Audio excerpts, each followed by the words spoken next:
ক্লাসে first part. এই পার্টে সবথেকে ইম্পর্টেন্ট হচ্ছে অ্যানাটমি এবং ফিজিওলজি পার্টটা। ফার্স্ট টাইম কিডনির কিছু ফাংশন দেওয়া আছে। তাহলে কিডনির মেইন ফাংশন হচ্ছে excretion of metabolic products like ammonia, urea, creatine, uric acid, drugs and toxins. So কোনো ফেলার যদি রেনাল ফেলার, কোনো পেশেন্ট যদি রেনাল ফেলার হয় বা কিডনি ফাংশন ইম্পেয়ার্ড হয়, তাহলে পেশেন্টগুলো মেটাবলিক যে প্রোডাক্টসগুলো আছে এগুলো বডিতে অ্যাকুমুলেশন হবে। এরপর সেকেন্ড ইম্পর্টেন্ট ফাংশন হচ্ছে regulation of fluid electrolyte balance, blood pressure, acid base and calcium phosphate homeostasis. তারপর হচ্ছে activation of vitamin D and control the synthesis of RBCs by producing erythropoietin. তাহলে সিকেডি পেশেন্ট বা renal ফেলে কি কি সমস্যা হবে? ফার্স্ট হচ্ছে মেটাবলিক প্রোডাক্টগুলো অ্যাকুমুলেশন হবে। সেকেন্ড হচ্ছে পেশেন্টের ফ্লুইড অ্যাকুমুলেশন হবে, পেশেন্ট ইডিমা ডেভেলপ করতে পারে। ইলেকট্রোলাইট ইমব্যালেন্স হবে, ইউজুয়ালি কি হয়, হাইপার ক্যালেমিয়াটা বেশি হয়। আবার কোনো পেশেন্ট যদি সলভ ক্রসিং নেফ্রোপ্যাথি হয়, সেক্ষেত্রে হাইপোনেট্রিয়াম এন্ড হাইপোক্যালেমিয়া হতে পারে। সিকেডি পেশেন্টের ইনভেবলি ব্লাড প্রেশার থাকে বেশি, অ্যাসিড বেজের মধ্যে পেশেন্টের মেটাবলিক অ্যাসিডোসিস ডেভেলপ করবে। ক্যালসিয়াম ফসফেট হোমিওস্ট্যাসিসের ইমব্যালেন্স হয়, ইউজুয়ালি সিকেডি পেশেন্টে কি হয়, ক্যালসিয়ামটা কম থাকে, ফসফেটটা বেশি থাকে। এরপরে ভিটামিন ডি অ্যাক্টিভেশন হতে পারবে না, ফলে ভিটামিন ডি ডেফিসিয়েন্সি ডেভেলপ করবে পেশেন্টের।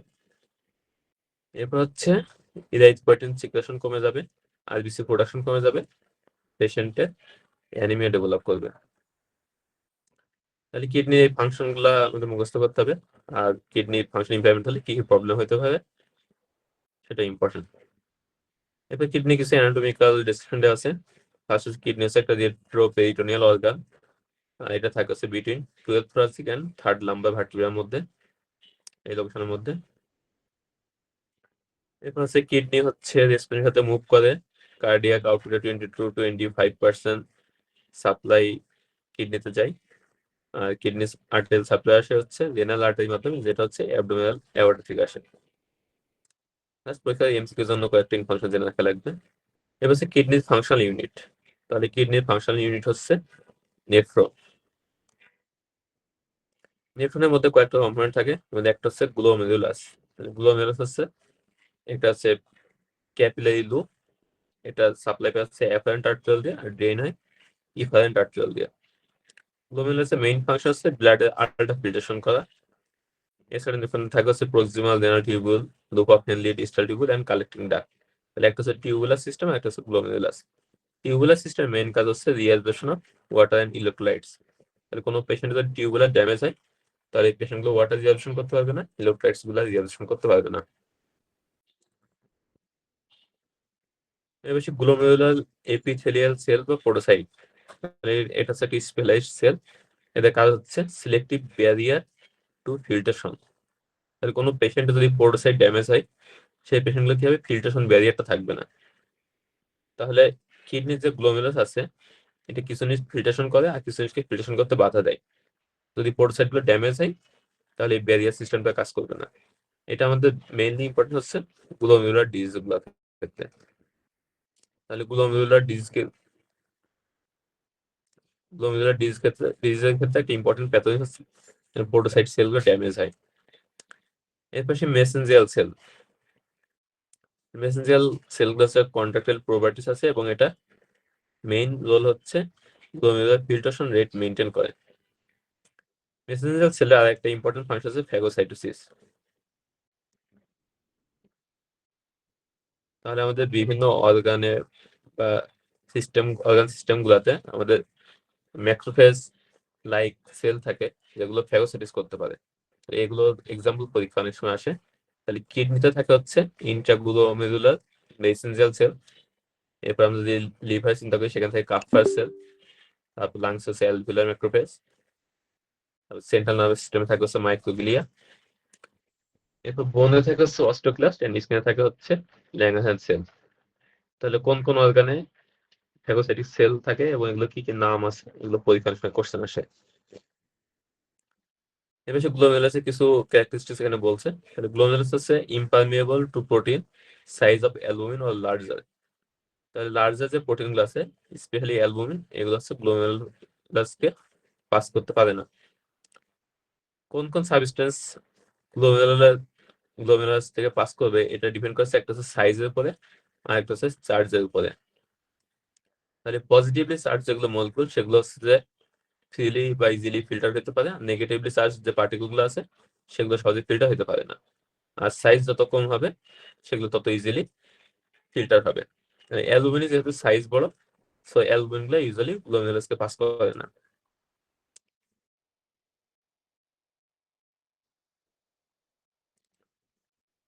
এবার সেখানে রেনাল যে সার্কুলেশন আছে, বিশেষ করে গ্লোমেরুলাসের এবং অ্যাপারেন্ট আর্টেরিয়াল এবং ইপারেন্ট আর্টেরিয়াল, এখানে কিছু মেকানিজম এখানে বা ফিজিওলজি এখানে এক্সপ্লেন করছে। এটা হচ্ছে কোনো পেশেন্টের যদি রেনাল পারফিউশন প্রেশার কমে যায়, সেটা হতে পারে ডিহাইড্রেশন কারণে বা হাইপোভলিউমের কারণে, সেক্ষেত্রে কি হয়, প্রোস্টাগ্ল্যান্ডিন সিক্রেশনটা বাড়ে। প্রোস্টাগ্ল্যান্ডিন কি করে, অ্যাফারেন্ট আর্টেরিয়ালের ভ্যাসোডাইলেশন করে। অ্যাফারেন্ট আর্টেরিয়াল যখন ভ্যাসোডাইলেশন হবে, তখন গ্লোমেরুলাসে বেশি বেশি ব্লাড সাপ্লাই আসবে এবং ইন্ট্রাগ্লোমেরুলার প্রেশারটা বাড়াবে। এবার সে রেনিন রেনিন রিলিজ হয় হচ্ছে স্মুথ মাসেল সেলস ইন জাক্সটাগ্লোমেরুলার অ্যাপাসিস থেকে। রেনিনের কাজ কি, এটা অ্যানজিওটেনসিনোজেনকে ভেঙে অ্যানজিওটেনসিন 1 এ কনভার্ট করে। যে অ্যানজিওটেনসিন 1টা আবার অ্যানজিওটেনসিন কনভার্টিং এনজাইমের মাধ্যমে অ্যানজিওটেনসিন 2 প্রোডাকশন করে। অ্যানজিওটেনসিন 2 কি করে, এটা হচ্ছে এফারেন্ট আর্টিকুলার ভ্যাসোকনস্ট্রিকশন করে। তাহলে প্রোস্টাগ্ল্যান্ডিনের কাজ ছিল এফারেন্ট আর্টিকুলার ভ্যাসোডাইলেশন করা, আর অ্যানজিওটেনসিন 2 কি করে, ইফারেন্ট আর্টেরিয়ালের ভ্যাসোকনস্ট্রিকশন করে। আর দুইটা হচ্ছে ইন্ট্রাগ্লোমেরুলার প্রেশার বাড়ায়। এছাড়া এটা একটা কাজ করছে সিস্টেমিক ভ্যাসোকনস্ট্রিকশন করে এবং ব্লাড প্রেশার বাড়ায়। সো অ্যানজিওটেনসিন 2 কে যদি আমরা ব্লক করি, তাহলে সেক্ষেত্রে ব্লাড প্রেশার আমরা কমাতে পারবো। এবং অ্যানজিওটেনসিন 2 রিসেপ্টর ব্লকারকে অ্যান্টিহাইস্টামিন ড্রাগ হিসেবে ইউজ করা হয়। অ্যানজিওটেনসিন 2 আরেকটা কাজ করে, সেটা হচ্ছে অ্যালডোস্টেরন রিলিজকে স্টিমুলেট করে। অ্যালডোস্টেরন কাজ আমরা আগে পড়ছিলাম, সোডিয়াম রিঅ্যাবজর্পশন করা এবং পটাশিয়াম এবং হাইড্রোজেনকে এক্সক্রিশন করা বা সিক্রেশন করা। তাহলে অ্যালডোস্টেরন যদি বেশি বেশি রিলিজ হয়, সেক্ষেত্রে সোডিয়াম রিঅ্যাবজর্পশন বেশি বেশি হবে, প্লাজমা ভলিউম বাড়বে। এখানে একটা ইম্পর্টেন্ট কথা বলছে, NSAID and renin angiotensin system inhibitors in context of volume depletion may impair ability of kidney to maintain glomerular filtration and exacerbate pre-renal failure. মানে এই কথাটা খুবই ইম্পর্টেন্ট। তাহলে আমরা যদি গ্লোমেরুলার স্ট্রাকচার দেখি, তাহলে এখানে একটা অ্যাফারেন্ট আর্টেরিয়াল থাকে, তারপর এখানে ক্যাপিলারি সিস্টেম থাকে, এরপর ব্লাড গুলো ইফারেন্ট আর্টেরিয়াল দিয়ে বের হয়ে যায়। তাহলে এটা হচ্ছে অ্যাফারেন্ট আর্টেরিয়াল, ক্যাপিলারি সিস্টেম, এটা হচ্ছে ইফারেন্ট আর্টেরিয়াল। তাহলে এখানে হচ্ছে আমাদের মেইনলি ফিল্ট্রেশনটা হয়।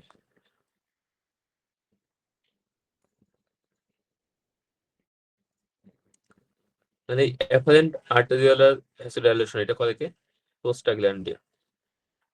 এখানে হচ্ছে ভ্যাসোডাইলেশন করে।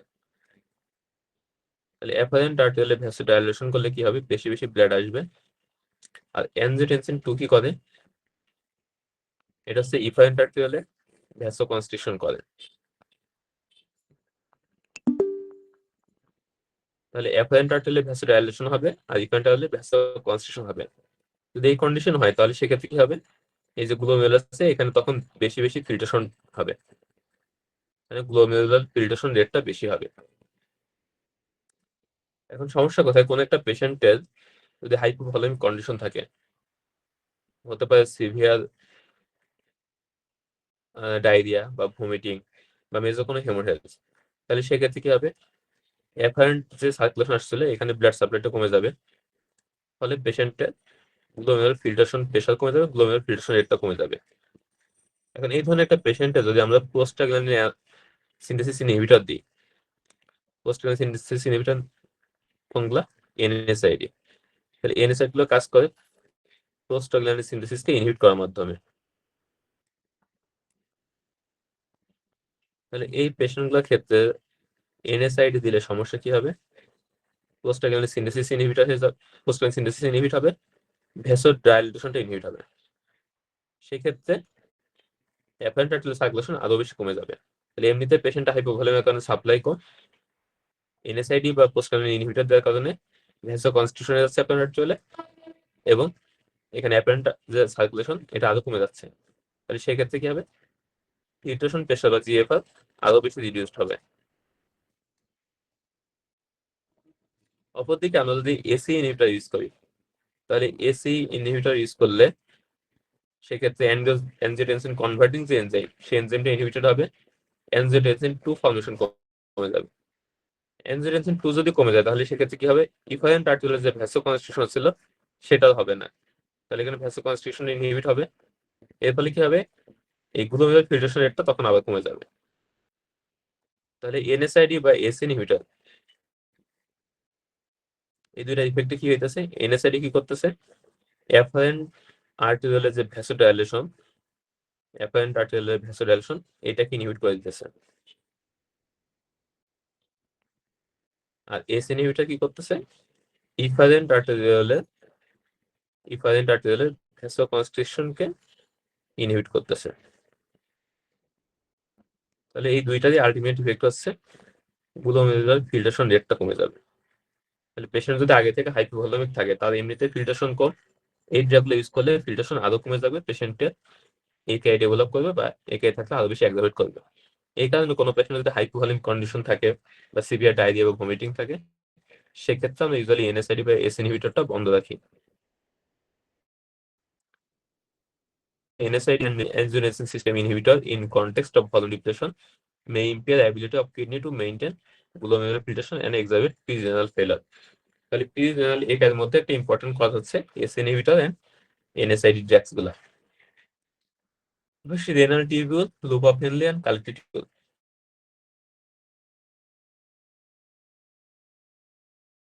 করছিলাম যে ভিটামিন ডি গাট থেকে ক্যালসিয়াম এন্ড ফসফেট অ্যাবজর্পশন করে। তাহলে যদি ভিটামিন ডি অ্যাক্টিভেশন না হইতে পারে তাহলে ভিটামিন ডি প্রপারলি ফাংশন করতে পারবে না, পেশেন্টে ক্যালসিয়াম অ্যাবজর্পশন হবে না এবং পেশেন্টে হাইপোক্যালসিয়াম ডেভেলপ করবে। এরপর এখানে একটা ইম্পর্টেন্ট সেল থাকে, সেটা হচ্ছে fibroblast like cells in interstitium of renal cortex. এই সেলের কাজ হচ্ছে ইরাইথ্রোপয়েটিন প্রোডাকশন করা। ইরাইথ্রোপয়েটিনটা কি করে, আরবিসি প্রোডাকশনের জন্য হেল্প করে। তাহলে কোনো পেশেন্ট যদি সিকেডি ডেভেলপ করে বা রেনাল ফাংশনগুলো ইম্পেয়ার হয়, তাদের ক্ষেত্রে এই ইরাইথ্রোপয়েটিন লেভেলটা কমে যায় এবং পেশেন্টের আরবিসি প্রোডাকশন কমে যায়, অ্যানিমিয়া ডেভেলপ করে। ইরাইথ্রোপয়েটিন সিনথেসিসের জন্য স্টিমুলেশন হিসেবে কাজ করে লো অক্সিজেন টেনশন, মানে যত বেশি অক্সিজেন টেনশন যত কমে যাবে বা হাইপক্সিয়া হবে, সেই পেশেন্টগুলোর ক্ষেত্রে ইরাইথ্রোপয়েটিন তত বেশি সিনথেসিস হবে। এই কথাটা পরে বলছে anaemia and hypoxia increase production polycythaemia and hyperoxia inhibit. সেই কারণে প্রাইমারি পলিসাইথেমিয়া পেশেন্টগুলোর ক্ষেত্রে আমরা ইরাইথ্রোপয়েটিন লেভেলটা কম পাই, আর হাইপক্সিয়া বা সেকেন্ডারি পলিসাইথেমিয়া এই পেশেন্টগুলোর ক্ষেত্রে আমরা ইরাইথ্রোপয়েটিন বেশি পাবো। এর পাশে ফ্যাক্টরস এফেক্ট রেনিন সিক্রেশন। তাহলে রেনিন সিক্রেশন বাড়ায় কারা কারা, রেনিন সিক্রেশন কমায় কারা কারা, এর পরীক্ষা অংশে এমসিকিউ আসে।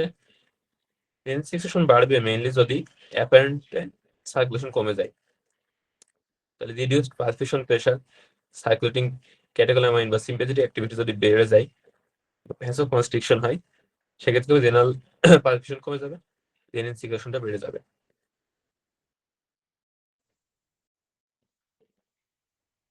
এখানে আরো কিছু পয়েন্ট আছে রেনিন সিক্রেশনের পয়েন্টগুলো একটু দেখে নিন। সবগুলো হচ্ছে হাইপোভলিউমিক কজ।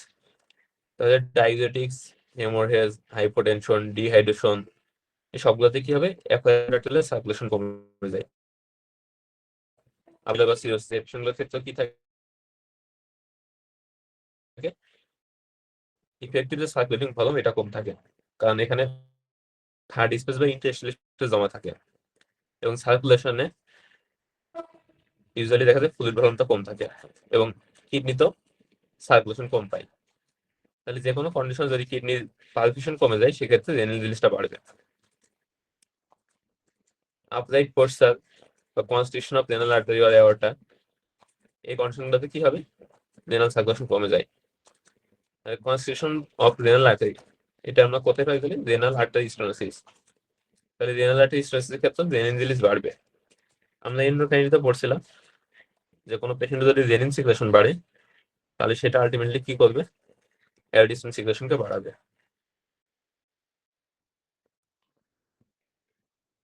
এখানে যেহেতু রেনিনের স্টিমুলেশনের কারণে অ্যাডিশনাল সিকুয়েশন বাড়তেছে, সো এটাকে আমরা বলবো সেকেন্ডারি হাইপার অ্যালডোস্টেরনিজম।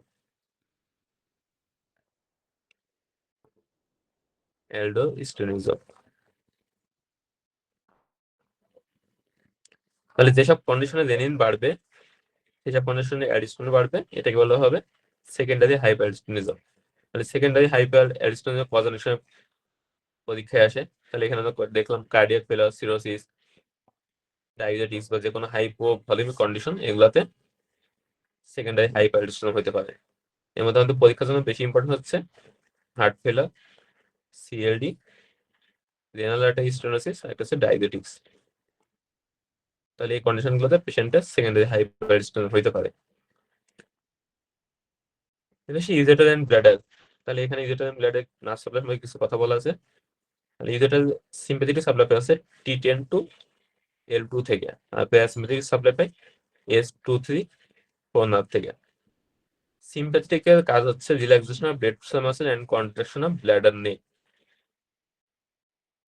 তাহলে এটা ডেড মাসেলকে রিল্যাক্সেশন করবে, ব্লাডার নেককে কন্ট্রাকশন করবে। তাহলে এটা মেইনলি হচ্ছে ইউরিনটাকে ধরে রাখতে হেল্প করে। আর প্যারাসিম্প্যাথেটিক কি করে? ডেড মাসেলের কন্ট্রাকশন করে এবং হচ্ছে রিল্যাক্সেশন অফ ব্লাডার নেক। এই ক্ষেত্রে কি হবে? মিক্সেশনকে প্রমোট করবে। তাহলে ইউরিনটাকে ধরে রাখার কাজ করে হচ্ছে সিম্প্যাথিক নার্ভাস সিস্টেম, আর মিক্সেশনে হেল্প করে হচ্ছে প্যারাসিম্প্যাথিক নার্ভাস সিস্টেম।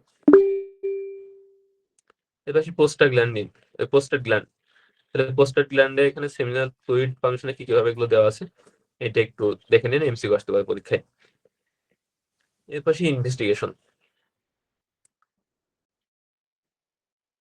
তাহলে আমরা গ্লোমেরুলার ফাংশন বা রেনাল ফাংশন দেখার জন্য আমরা গ্লোমেরুলার ফিল্ট্রেশন রেট দেখি। এটা দুই ভাবে মাপা যায়, একটা হচ্ছে ডিরেক্টলি মেজার করা যায়, একটা হচ্ছে ইনডিরেক্টলি মেজার করা যায়। ডিরেক্টলি আমরা মেজার করি কিভাবে? By measuring clearance of compounds inulin or radio level EDTA। তাহলে এর কিছু ক্যারেক্টারিস্টিক আছে। These are completely filtered at glomerulus, not secreted or reabsorbed by renal tubules. These are not performed routinely, usually reserved for special circumstances, assessment of renal function in potential live kidney donors. তাহলে এগুলো এক্সামিনে করি না, কিন্তু characteristic গুলো পড়া লাগবে, পরীক্ষা MCQ আসতে পারে। EDTA এর ক্যারেক্টারিস্টিক বা ইনুলিনের ক্যারেক্টারিস্টিক্স। আমাদের জন্য বেশি ইম্পর্টেন্ট হচ্ছে ইনডিরেক্ট মেজারমেন্ট অফ GFR। তাহলে ইনডিরেক্ট মেজারমেন্ট আমরা করি ইউজুয়ালি হচ্ছে সেরাম ক্রিয়েটিনিন লেভেল দেখে। এটা একটা ইকুয়েশন আছে, এই ইকুয়েশনের সেরাম ক্রিয়েটিনিন লেভেল দিয়ে সেখান থেকে GFR মেজার করতে পারি। তাহলে ক্রিয়েটিন কেন চয়েস করা হয়েছে, এটারও কিছু ক্যারেক্টারিস্টিক আছে, যে কোনো সেরাম, যে কারণে সেরাম ক্রিয়েটিনকে আমরা ইউজ করি। তাহলে এটা হচ্ছে produced by muscle at a constant rate, almost completely filtered glomerulus, not reabsorbed, although secreted to a small degree by proximal tubule। তাহলে এই ক্যারেক্টারিস্টিক গুলোর কারণে সেরাম ক্রিয়েটিনকে আমরা ইজি ভাবে মেজারমেন্টের জন্য ইউজ করি। কিছু কিছু ড্রাগ আছে যেগুলো ক্রিয়েটিন ক্লিয়ারেন্সকে এফেক্ট করতে পারে, এর মধ্যে একটা হচ্ছে ট্রাইমিথোপ্রিম আর একটা হচ্ছে সিমেটিডিন। এই ড্রাগগুলোর নাম একটু মনে রাখা লাগবে। আমি বললাম অনেকগুলো ইকুয়েশন আছে, এর মধ্যে সবচেয়ে বেশি ইউজ করা আছে CKD-PI ইকুয়েশন, আর একটা হচ্ছে MDRD ইকুয়েশন। এগুলো ক্যালকুলেটর পাওয়া যায়, ইকুয়েশনে ক্রিয়েটিন আর এজ, সেক্স এগুলো কিছু ভ্যালু বসালে ইজি এফেক্টে মেজার করে দেয়।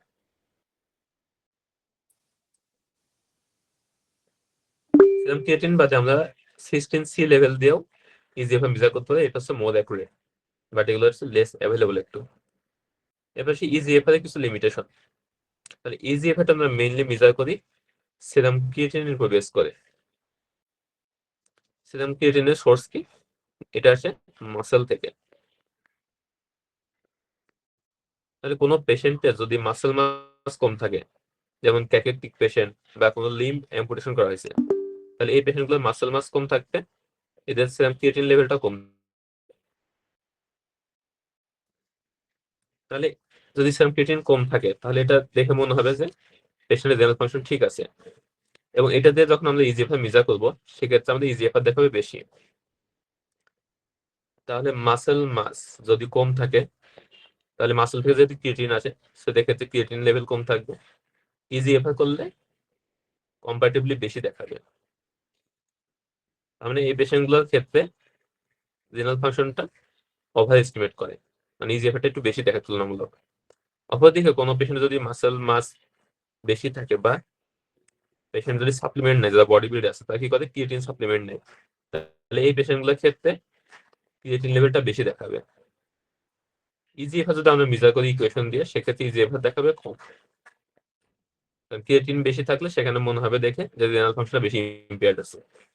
তাহলে যাদের ক্ষেত্রে ক্রিয়েটিন সাপ্লিমেন্টেশন নেই তাদের ক্ষেত্রে জিএফআরটা কম দেখাবে বা আন্ডার এস্টিমেশন হবে।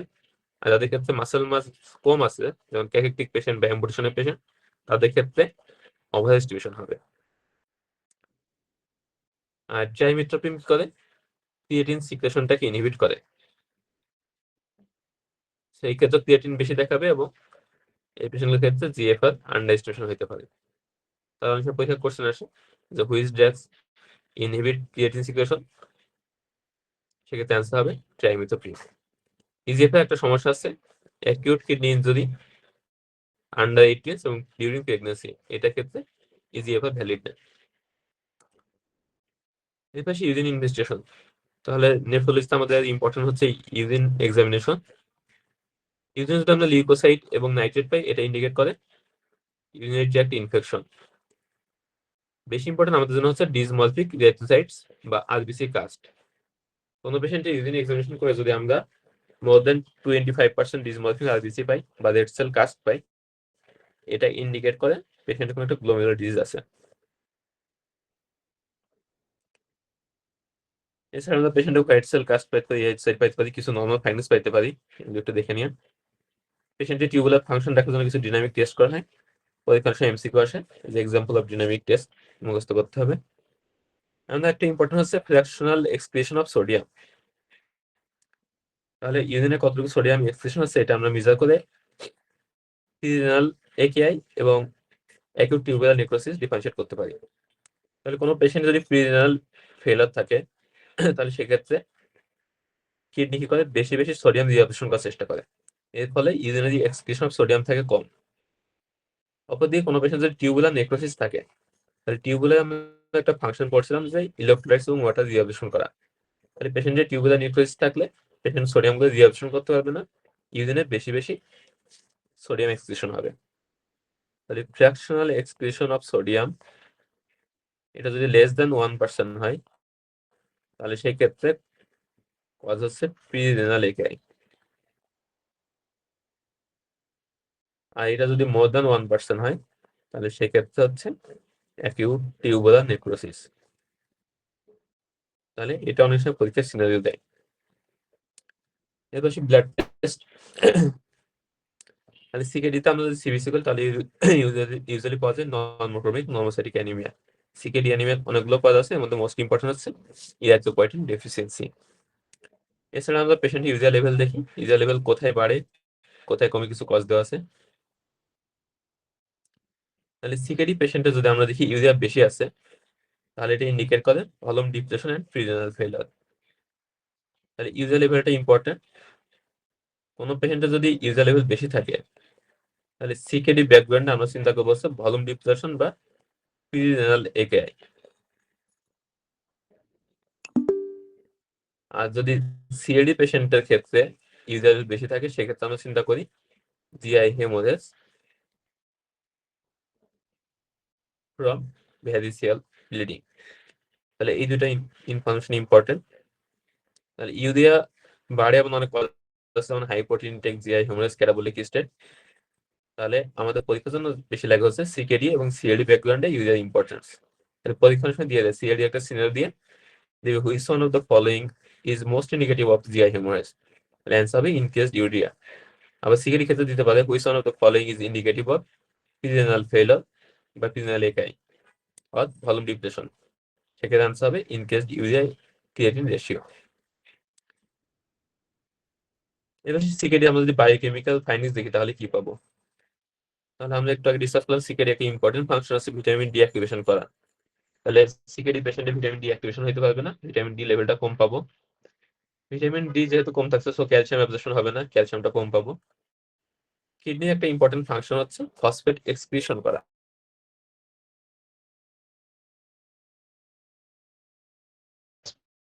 বেশি হয় তখন এই ফসফেটটা ক্যালসিয়াম আয়নের সাথে বাইন্ড করে, সে কারণে ব্লাডে ক্যালসিয়াম লেভেলটা কমে যাবে।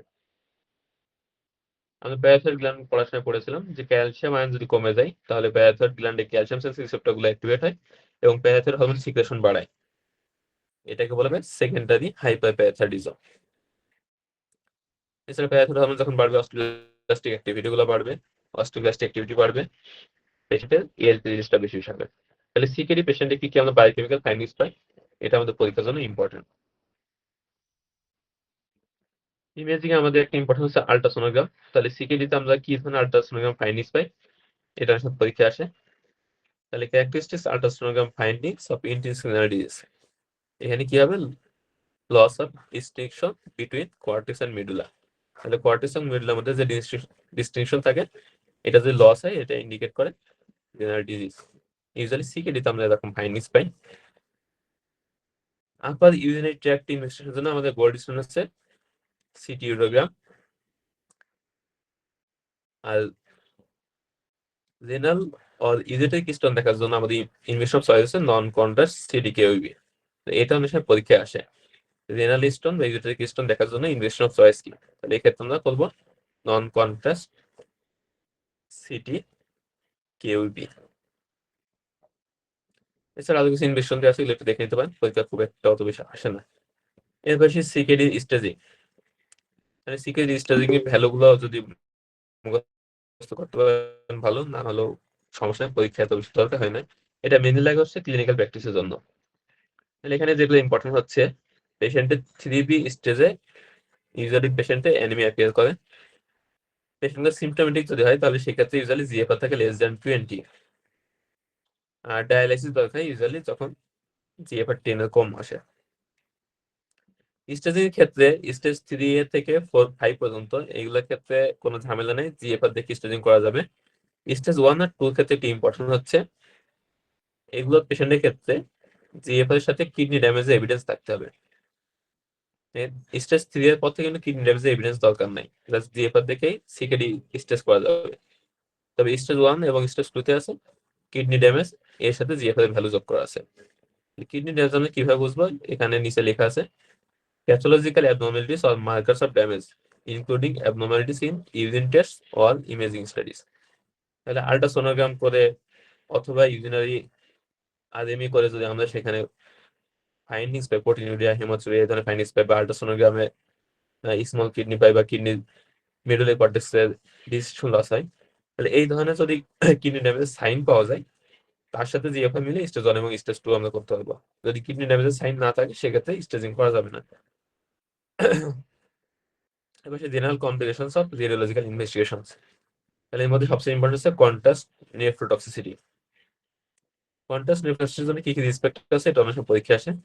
যদি কোনো পেশেন্ট আগে থেকে প্রি এক্সিস্টিং রেনাল ইমপ্যারমেন্ট থাকে, যদি আয়নিক কন্ট্রাস্ট মিডিয়াম ইউজ করা হয় এবং রিপিটেটিভ ডোজ ইউজ করা হয়, অথবা diabetes mellitus and multiple myeloma থাকে, এই পেশেন্টগুলোর ক্ষেত্রে কন্ট্রাস্ট নেফ্রোটক্সিসিটির রিস্ক থাকে বেশি।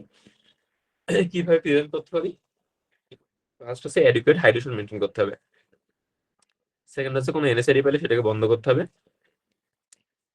মেটফর্মিনটা বন্ধ করতে হবে। কোলেস্ট্রল এম্বোলিজম এটা আমরা পরে পড়বো। Nephrogenic sclerosing fibrosis primary contrast agents usually হয় কাদের, যাদের ক্ষেত্রে gadolinium based contrast agent use করা হয়। প্রেজেন্টেশনটা হয় অনেকটা সিস্টেমিক স্ক্লেরোসিস টাইপের, পেশেন্টের chronic progressive sclerosis of skin ডিপার্টেশন আদা অবদান থাকবে। তাহলে কোন একটা patient CKD patient contrast based MRI করা হয়েছে, এরপর যদি সিস্টেমিক স্ক্লেরোসিস লাইক ফিচার পাওয়া যায় তাহলে সেটাকে আমরা বলবো নেফ্রোজেনিক স্ক্লেরোজিং ফাইব্রোসিস। এটা অনেকটা পরীক্ষার সিনারিও আসে। Renal biopsy indication, contraindication and complications, তাহলে এটা বোঝা কিছু নয়, মুখস্থ করছে, এমসিকিউর জন্য মুখস্থ করতে হবে। এবার সে অলিগুরিয়া, অ্যানিউরিয়া এবং পলিউরিয়া, তাহলে less than 400 ml per day যদি ইউরিন আউটপুট থাকে সেটাকে বলবো অলিগুরিয়া, লেস দ্যান 100 ml হলে অ্যানিউরিয়া, আর মোর দ্যান 3 লিটার হলে পলিউরিয়া। অ্যানিউরিয়া কজ মুখস্থ করতে হবে। এখানে আমার জন্য যেটা ইম্পর্টেন্ট, আলপিজিয়ান বা র্যাপিডলি প্রোগ্রেসিভ গ্লোমেরুলারাইটিস ইউজুয়ালি আনকমিউনিকেটেড ভাস্কুলাইটিস গুলো করে থাকে, এই পেশেন্ট গুলো অ্যানিউরিয়া প্রেজেন্ট করতে পারে। তাহলে আমরা যখন গ্লোমেরুলার ডিজিজ পড়বো তখন নেফ্রোটিক সিন্ড্রোম এবং নেফ্রাইটিক সিন্ড্রোম আলাদা করা দরকার হবে। এই পেশেন্টগুলোর ক্ষেত্রে আমরা দেখবো আরপিজিয়ান অ্যানিউরিয়া প্রেজেন্ট করতে পারে, তাহলে এটা একটি ইম্পর্টেন্ট। বাকি যে কজগুলো আছে এমসিকিউর জন্য পড়তে হবে। কজেস অফ পলিউরিয়া, তাহলে পলিউরিয়া কজ আমরা কমনলি জানি ডায়াবেটিস মেলাইটাস, ডায়াবেটিস ইনসিপিটাস এবং অসমোটিক সাবস্টেন্স যেগুলো আছে এগুলো হচ্ছে পলিউরিয়া করে। এর মধ্যে ডায়াবেটিস ইনসিপিটাসের কজ আলাদা করে পড়তে হবে, পিএনএল এবং নেক্সট ডায়াবেটিস ইনসিপিটাসের কজ। পরীক্ষার জন্য বেশি ইম্পর্টেন্ট হচ্ছে হাইপার ক্যালসেমিয়া, তারপর sodium glucose transporter inhibitor, hypokalaemia, lithium, এগুলো পরীক্ষায় বেশি বেশি আসে। তাহলে কোন কোন ড্রাগ পলিউরিয়া করে এবং ইলেকট্রোলাইট ইমব্যালেন্স অ্যাসিডুই পলিউরিয়া, এগুলো পরীক্ষার জন্য বেশি ইম্পর্টেন্ট। অন্যান্য যে কজগুলো আছে এগুলোতে এমসিকিউর জন্য লাগবে। অ্যাবডোমিনাল পেন দরকার নেই। Oedema, non pitting oedema cause পরীক্ষার জন্য important. Lymphatic obstruction, hypothyroidism and systemic sclerosis.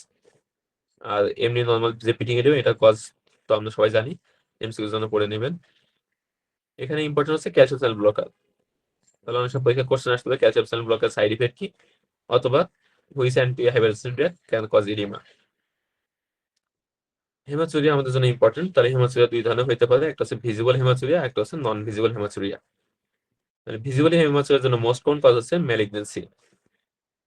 এছাড়া ইউটিআই, স্টোন এবং আইজেনিওপ্যাথি পেশেন্টগুলো অনেক সময় ভিজিবল হেমাচুরিয়া প্রেজেন্ট করতে পারে। ভিজিবল হেমাচুরিয়ার মোস্ট কমন কজ যেহেতু ম্যালিগনেন্সি, সো কোনো পেশেন্ট যদি ভিজিবল হেমাচুরিয়া প্রেজেন্ট করে এবং ইউজুয়ালি ওল্ডার এজ হয়, সেক্ষেত্রে আমাদেরকে অবশ্যই ইউরোলজি কনসালটেশন লাগবে। তাহলে এই পেশেন্টগুলোকে ইউজুয়ালি রেফার করতে হবে, পেশেন্টগুলো ইমেজিং করতে হবে এবং সিস্টোস্কোপি করতে হবে টু এক্সক্লুড ম্যালিগনেন্সি। এটা অনেক সময় পরীক্ষা আসে, তো কোনো একটা older age patient visible haematuria নিয়ে আসছে, নেক্সট স্টেপ কি হবে? তাহলে এই পেশেন্টগুলোর ক্ষেত্রে আমাদের ইমেজিং করতে হবে, সিস্টোস্কোপি করতে হবে এবং ইউরোলজি কনসালটেশন নিতে হবে। দেখো এটা আমরা যদি পড়ছি characteristic feature of glomerular bleeding. যদি পেশেন্টের ইউরিনারিতে অ্যাক্টিভ সেডিমেন্ট থাকে, ডিসমরফিক আরবিসি থাকে বা আরবিসি কাস্ট থাকে, তাহলে ইন্ডিকেট করে ব্লাডটা আসতেছে গ্লোমেরুলার অরিজিন থেকে। আর এগুলো যদি না থাকে তাহলে গ্লোমেরুলাস ব্লাড অন্যান্য কোনো অরিজিন থেকে ব্লিডিং হইতেছে। হেমাচুরিয়ার কজ মুখস্থ করতে হবে। এবার সেই interpretation of non visible haematuria. তাহলে হেমাচুরিয়া পেশেন্ট ইউজুয়ালি ডার্ক ইউরিনে কমপ্লেন করে এবং ডিভিস্টিক টেস্ট করলে আমরা পজিটিভ পাইতে পারি। সমস্যা হচ্ছে ডিভিস্টিক টেস্ট পজিটিভ হেমাচুরিয়া বাদে অন্যান্য কিছু কন্ডিশনে পাওয়া যায়, যেমন হিমোগ্লোবিন ইউরিয়া এবং মায়োগ্লোবিন ইউরিয়া। তাহলে haematuria, haemoglobinuria, myoglobinuria, এই তিনটাতে পেশেন্টের কমপ্লেন থেকে ডার্ক ইউরিন, তিনটায় ডিভিস্টিক টেস্ট পজিটিভ হয়। তবে যদি আমরা ইউরিন রিটিন মাইক্রোস্কোপি এক্সামিনেশন করি বা ইউরিন মাইক্রোস্কোপি করি, তাহলে সেক্ষেত্রে হেমাচুরিয়া পেশেন্টের আরবিসি পাওয়া যাবে, রেড সেল কাস্ট পাওয়া যাবে, আর ফেস কন্ট্রাস্ট মাইক্রোস্কোপি করলে ডিসমরফিক আরবিসি পাওয়া যাবে। আর হিমোগ্লোবিন ইউরিয়া এবং মায়োগ্লোবিন ইউরিয়ার ক্ষেত্রে কোনো রেড সেল পাওয়া যাবে না। তাহলে কোনো একটা পেশেন্টের dipstick test positive dark ইউরিনের complain করতেছে, কিন্তু ইউরিন মাইক্রোস্কোপি করে কোনো আরবিসি পাওয়া যাচ্ছে না, সেক্ষেত্রে আমাদের ডিফারেন্সিয়াল হবে দুইটা। একটা হচ্ছে হিমোগ্লোবিন ইউরিয়া, যেটা আমরা পাই ইন্ট্রাভাস্কুলার হিমোলাইসিসের ক্ষেত্রে, আর একটা হচ্ছে মায়োগ্লোবিন ইউরিয়া, যেটা আমরা পাই র্যাপিডোমায়োলাইসিসের ক্ষেত্রে। তাহলে এই ধরনের সিনারিও পরীক্ষাতে খুবই কমন। কোন একটা পেশেন্ট আসছে ডার্ক ইউরিনে কমপ্লেন করতেছে, ডিপিএসসি টেস্ট করে দেখছেন আপনি পজিটিভ, কিন্তু ইউরিনে কোনো আরবিসি নাই, কজ কি? তাহলে সেক্ষেত্রে ইন্ট্রাভাস্কুলার হিমোলাইসিস একটা সিনারিও দেওয়া থাকতে পারে, অথবা র্যাপিডোমায়োলাইসিসে একটা সিনারিও দেওয়া থাকতে পারে। আমাদের প্র্যাকটিস জন্য ইম্পর্টেন্ট হচ্ছে কোনো পেশেন্ট যদি আমরা ইউরিন আরএমি করে আরবিসি পাই, সেক্ষেত্রে আমাদের নেক্সট স্টেপ হবে ফেস কন্ট্রাস্ট মাইক্রোস্কোপি করা to see dysmorphic erythrocyte percentage. এর পাশে প্রোটিন ইউরিয়া, তাহলে এটা খুবই ইম্পর্টেন্ট পরীক্ষার জন্য। তাহলে আমরা একটু আগে ডিসকাস করলাম ইউজুয়ালি হাই মলিকুলার ওয়েট যে প্রোটিন গুলো আছে যেমন অ্যালবুমিন, এগুলো ইউজুয়ালি গ্লোমেরুলাস পাস করতে পারে না। তবে লো মলিকুলার ওয়েট প্রোটিন এবং কিছু অ্যামাউন্টে হাই মলিকুলার প্রোটিন গ্লোমেরুলাসকে পাস করতে পারে। হেলদি ইন্ডিভিজুয়ালের ক্ষেত্রে এটার অ্যামাউন্ট থাকে less than 150 milligram per day. তাহলে এর বেশি যদি হয় সেটা সিগনিফিকেন্ট। নর্মাল হেলদি পার্সনের যে প্রোটিন গুলা পাস করে, এটা মেইনলি থাকে হচ্ছে ট্যাম হসফল নামক একটা প্রোটিন। এটা আসে কোথা থেকে? টিউবুলার ইন্টারস্টিশিয়াল টিউবুলার সেলগুলা থেকে। যদি কোনো পেশেন্টের প্রোটিন ইউরিয়া মোর দেন 1 গ্রাম পার ডে হয়, তাহলে এটা ইন্ডিকেট করে গ্লোমেরুলার প্যাথোলজি। তাহলে মোর দেন 1 গ্রাম হলে এটা ভেরি মাচ সিগনিফিকেন্ট। অনেক সময় পরীক্ষায় কোশ্চেন আসে যে প্রোটিন ইউরিয়া দেখার জন্য আমাদের বা ইউরিন আরএমি করার জন্য আমাদের বেস্ট স্যাম্পল কোনটা? তাহলে কোনো পেশেন্ট যদি প্রোটিন ইউরিয়া দেখতে চাই, সেক্ষেত্রে আমাদের আর্লি মর্নিং স্যাম্পল নিয়ে এক্সামিনেশন করতে হবে। এর কারণ কি? অনেক পেশেন্টের ক্ষেত্রে অর্থোস্ট্যাটিক প্রোটিনিউরিয়া থাকে। মানে এই পেশেন্টগুলোর ক্ষেত্রে যদি লং টার্ম অ্যাপ্লাইড পজিশন থাকে তাহলে তাদের ইউরিনারি ডিপস্টিক টেস্ট অনেক সময় পজিটিভ আসে, কিন্তু ফার্স্ট মর্নিং স্যাম্পল দিলে সেটা নেগেটিভ আসবে। এই কারণে আমাদের জন্য বেস্ট স্যাম্পল আছে আর্লি মর্নিং স্যাম্পল। এর পাশে মডারেটলি এলিভেটেড অ্যালবুমিনুরিয়া, যেটা আগে বলা হয়তো মাইক্রো অ্যালবুমিনুরিয়া। তাহলে নর্মালি হেলদি পারসনে ভার্চুয়ালি কোনো অ্যালবুমিন ইউরিনারিতে এক্সক্রিশন হয় না। কোনো পেশেন্টের যদি মডারেট অ্যামাউন্টে অ্যালবুমিন পাওয়া যায় তাহলে এটা হচ্ছে অ্যাবনর্মাল এবং ভেরি মাচ সিগনিফিকেন্ট। এতে সবচেয়ে বেশি ইম্পর্টেন্স কি, this is the most sensitive marker of early glomerular pathology. তাহলে কোনো পেশেন্ট যদি অ্যালবুমিনিয়া থাকে, this is an early and sensitive marker of glomerular pathology. Moderately elevated albuminuria বা মাইক্রো অ্যালবুমিনিয়ার ক্ষেত্রে পেশেন্টের যে স্ট্যান্ডার্ড ডিপস্টিক টেস্ট আছে এটা নেগেটিভ থাকে। আর এটা হচ্ছে ওভার্ট প্রোটিনিউরিয়া, এক্ষেত্রে ডিপস্টিক থাকবে পজিটিভ। ওভার্ট প্রোটিনিউরিয়ার ক্ষেত্রে প্রোটিন কতটুকু থাকবে, পার ডেতে মোর দ্যান 500 মিলিগ্রাম। নর্মাল থাকে হচ্ছে less than 150 milligram per day.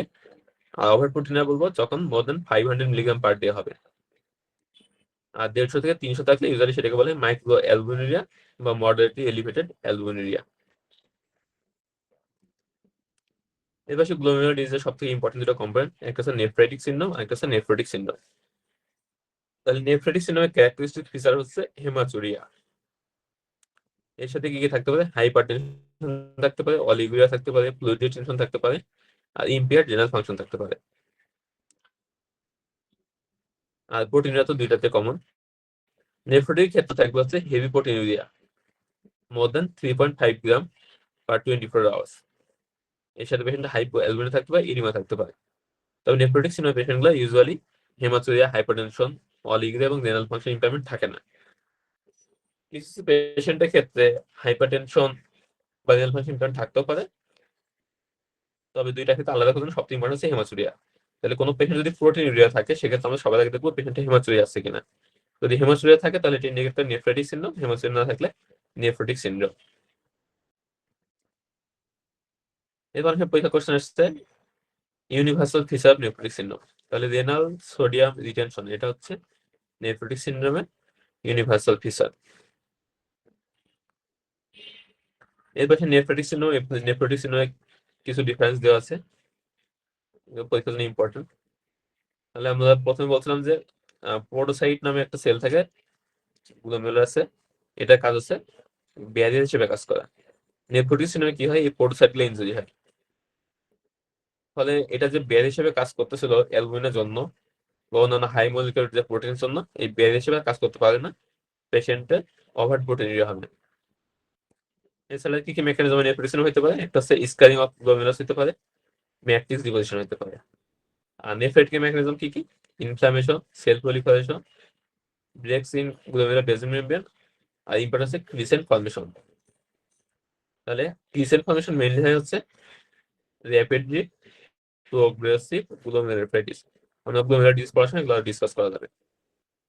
Clinical ফিচার্সের মধ্যে ডিফারেন্স হচ্ছে নেফ্রোটিক ক্ষেত্রে ওভার প্রোটিনিউরিয়া থাকে মোর দ্যান 3.5 গ্রাম পার ডে, নেফ্রাইটিক ক্ষেত্রে প্রোটিনিউরিয়া থাকে তবে ইউজুয়ালি লেস দ্যান 3.5 গ্রাম পার ডে থাকে। দুইটাতে ইডেমা থাকতে পারে, জেনারেলাইজড ফ্লুইড রিটেনশন থাকতে পারে।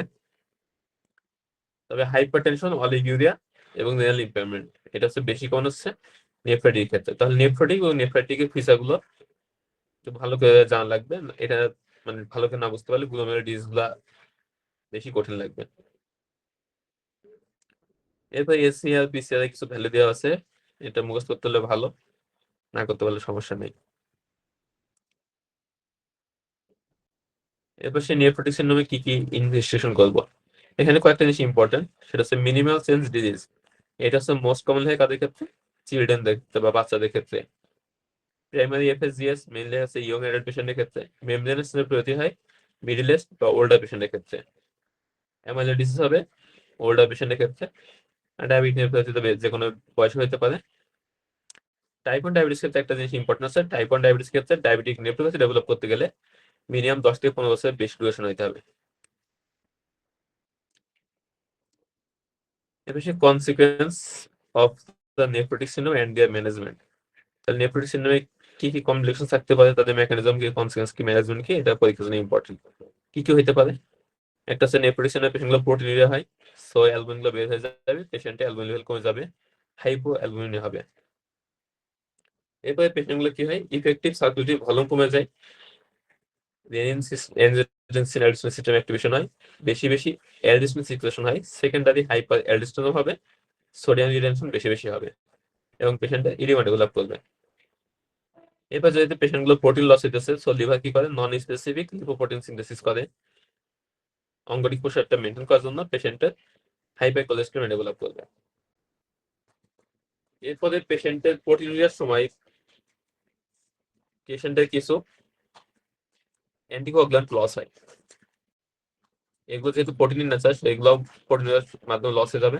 এর মধ্যে আছে antithrombin 3, protein C and protein S. তাহলে অ্যান্টিকোয়াগুল্যান্ট গুলো লস হওয়ার কারণে পেশেন্টটা হাইপার কোয়াগুলেবল স্টেট ডেভেলপ করবে। এই পেশেন্টগুলোর ক্ষেত্রে থ্রোম্বোসিস হওয়ার রিস্কটা থাকে বেশি। এছাড়া পেশেন্টের ইমিউনোগ্লোবিন লস হয় ইউরিনের সাথে, পেশেন্টের হাইপো গামা গ্লোবিউলিনিয়া হবে এবং পেশেন্টগুলো ইমিউনোসাপ্রেস থাকে, ইনফেকশনের রিস্ক থাকে বেশি, বিশেষ করে নিউমোকক্কাল এবং মেনিনগোকক্কাল ইনফেকশনের রিস্ক থাকে বেশি। তাহলে এগুলো ম্যানেজমেন্ট করার জন্য আমাদের কি করতে হবে? হাইপো অ্যালবুমিনের জন্য আমাদের আন্ডারলাইং কজ ট্রিটমেন্ট করতে হবে, এখানে অন্য কিছু করার নাই। সোডিয়াম ইনহিবিশনকে ইনহিবিট করার জন্য আমরা ডায়োরেটিক্স এবং লো সোডিয়াম ডায়েট প্রেসক্রাইব করি। হাইপার কোলেস্টেরলের জন্য আমরা লিপিড লুরিং এজেন্ট ইউজ করতে পারি, স্ট্যাটিন বা ইজেটিমাইব। আর হাইপার কোয়াগুলেবল স্টেটকে প্রিভেন্ট করার জন্য আমরা প্রোফাইলেক্টিক অ্যান্টিকোয়াগুলেন্ট ইউজ করতে পারি। আর পেশেন্টগুলো যদি ইমিউনো কম্প্রোমাইজ থাকে, সব পেশেন্টগুলোকে ভ্যাকসিনেশন করতে পারি। তাহলে মেইনলি হচ্ছে কি কি কমপ্লিকেশন হয় আর এগুলোর মেকানিজম কি, এই দুটো হচ্ছে পরীক্ষার জন্য বেশি ইম্পর্টেন্ট, ম্যানেজমেন্ট খুব একটা আসে না। এরপর রেনাল বায়োপসি আমরা অলরেডি ইন্ডিকেশন পড়ছি, এর বাইরে আমরা কখন কখন রেনাল বায়োপসি করবো এটা একটা ফিগার দেওয়া আছে। তাহলে কোনো পেশেন্ট যদি সিগনিফিকেন্ট প্রোটিনুরিয়া থাকে, টোটাল 24 প্রোটিন যদি মোর দেন 1 গ্রাম পার ডে হয়, অথবা পিসিআর যদি মোর দেন 100 এবং এসআর যদি মোর দেন 70 থাকে, তাহলে এই ক্ষেত্রে আমাদের রেনাল বায়োপসি করতে হবে। যদি ভ্যালুগুলো এর থেকে কম থাকে কিন্তু এর সাথে পেশেন্টের সিগনিফিকেন্ট রেনাল ডিজিজ থাকে, 24 প্রোটিন লেস দেন 1 গ্রাম, পিসিএল লেস দেন 100 অথবা এসিএল লেস দেন 70, কিন্তু পেশেন্টের সিগনিফিকেন্ট রেনাল ডিজিজের ফিচার আছে। কি কি ফিচার থাকবে? Hypertension, abnormal renal function, family history of renal disease, signs of systemic disease. তাহলে এই কন্ডিশনগুলোর সাথে যদি পেশেন্টের প্রোটিনুরিয়া থাকে, সেটা যে অ্যামাউন্টই হোক না কেন, সেক্ষেত্রে আমাদেরকে রেনাল বায়োপসি করতে হবে। তাহলে এটা অনেক সময় পরীক্ষায় আসে যে কোন কোন পেশেন্টের রেনাল বায়োপসি করবো। তাহলে এটাই ছিল আমাদের নেফ্রোলজির বেসিক্স কিছু ডিসকাশন। এখানে যদি কারো কোনো কোশ্চেন থাকে তাহলে বলতে পারেন, আর যদি কোশ্চেন না থাকে তাহলে আমরা এসবিএস সলভ ক্লাসে যাবো। কারো কোনো কোশ্চেন আছে টপিক রিলেটেড গুলোতে?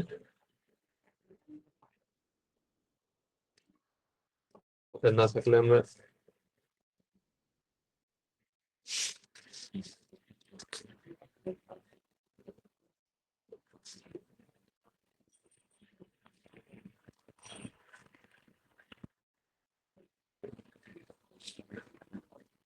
আপনি কি এখন স্ক্রিন দেখতে পাচ্ছেন?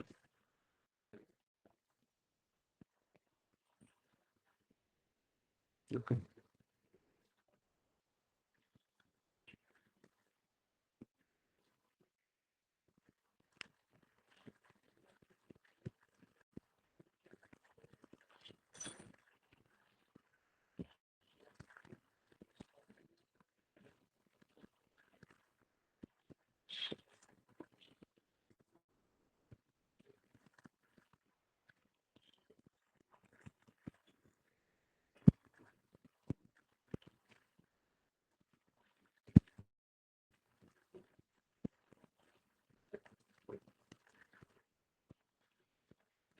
আচ্ছা, 10:26 বাজে, তো আমি একটু 2 মিনিট ব্রেক দিয়ে তারপর শুরু করি।